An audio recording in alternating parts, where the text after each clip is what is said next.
Olá, muito boa tarde. Olá, Ana. Tudo bem, Sónia, como estás? Tudo bem? bem. Chegou a primavera, não é? Chegou também, sobretudo, este nosso programa dedicado também aos nossos queridos patutos, que andam por aqui.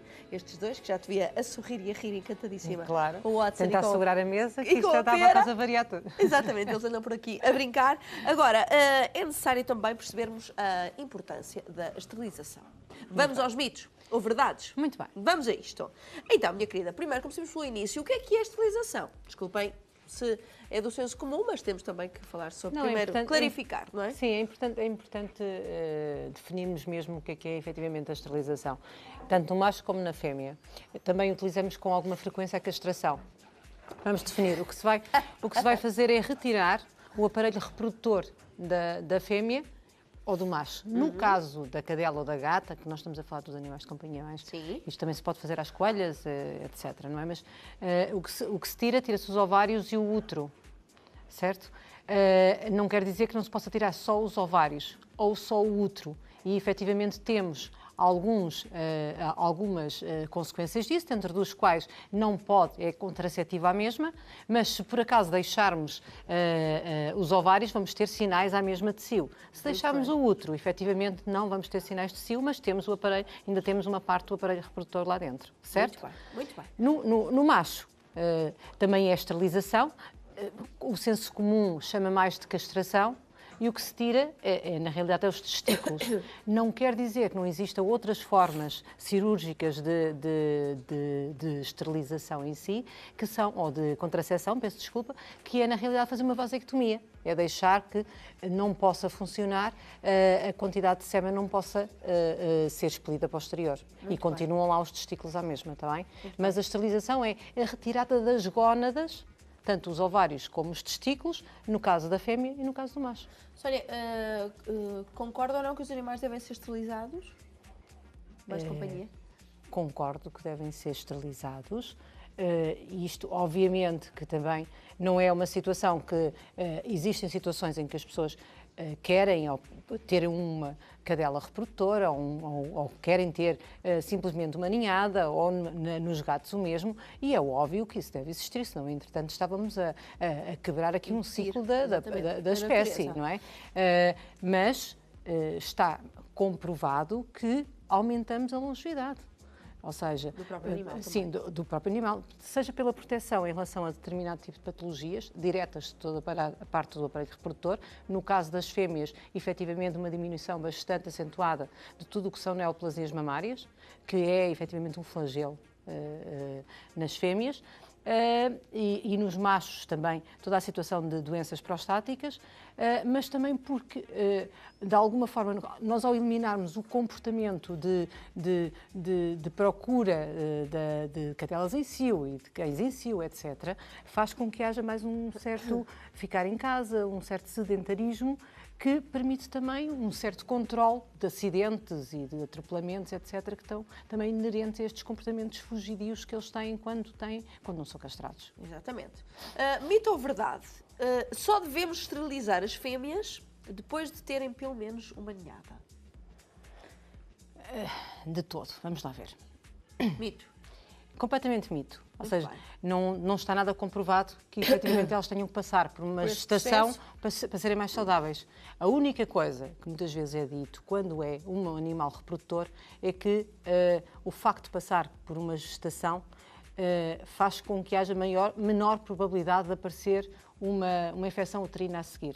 Mas o mito de dizer que elas vão ter uma proteção a nível geral de saúde pelo facto de passar por uma gestação é completamente um mito. Muito pelo contrário, também existem muitas raças que efetivamente passar por uma gestação é uma fase de risco, e um risco que muitas vezes é efetivo. Muito bem. Avançamos. Esterilizar torna o animal menos ativo. Mito ou verdade? Estava a falar sobre isso, não é? Sobre outra parte, sobre um comportamento mais existe um eliminar. Lá está. E as pessoas associam muito. O meu cão vai ficar um molenga associado à castração. Não tem que ser assim. Ou seja, todo o comportamento que estejam habituados, a interação com os humanos, a interação com os outros animais lá em casa, mantém-se igual. Ou seja, a única coisa que diminui é na realidade, todo o comportamento sexual. A agitação, e muitas vezes aquele, entre aspas, histerismo, de quando a cadela está em cio, ou quando o cão sente uma cadela em cio e tem testosterona em circulação, existe muito mais esse comportamento, que é um comportamento que, de alguma forma, pode ser encarado como mais ativo. Não é? Muito bem.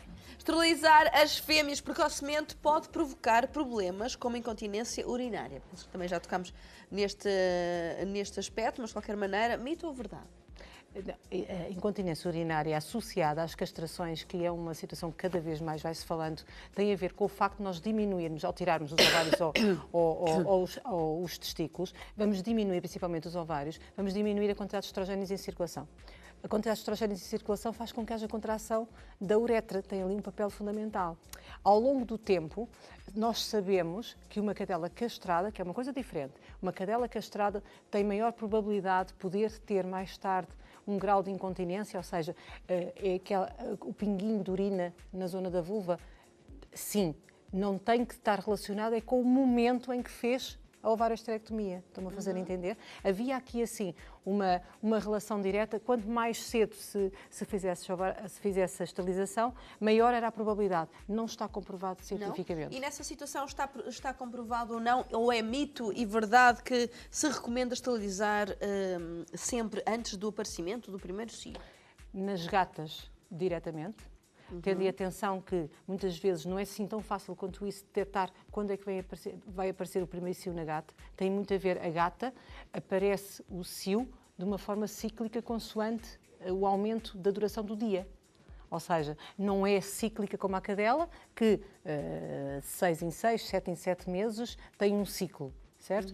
Ela é induzido pelo facto dos dias estarem a crescer, tem a ver com o fotoperíodo. Ou seja, por isso é que existem os meses dos gatos, não é? Ou seja, que é comum dizer-se. Porquê? Porque os dias começam a crescer, fevereiro, março começam a crescer e começa a aparecer a possibilidade de as gatas entrarem em cio. Se elas estiverem numa fase da puberdade já avançada, vão aparecer o cio. Se estiverem numa fase com 4 meses, 3 meses, em que ainda não avançaram a puberdade, não aparece o cio e provavelmente só depois, no ano seguinte, é que aparece. Resumidamente, as gatas todas devem? Sim. Nas cadelas, também, mas já entramos com outro fator, porque isto é extremamente importante para evitar e anular a quase a possibilidade de aparecimento de tumor de mama. Mas nos cães de raças grandes e gigantes, é preciso terem atenção que muitas vezes a puberdade deles vai até muito mais tarde. Ou seja, e pondera-se, é o médico que vai decidir, se faz antes do primeiro cio ou se faz entre o primeiro cio e o segundo cio em cadelas e cães grandes, gigantes. De grande porte, sim. Tá? Esterilizar torna o animal obeso? Lá Mito está. ou verdade? Aqui é médio. Tem um bocadinho de verdade se encararmos que não vamos ter, na realidade, um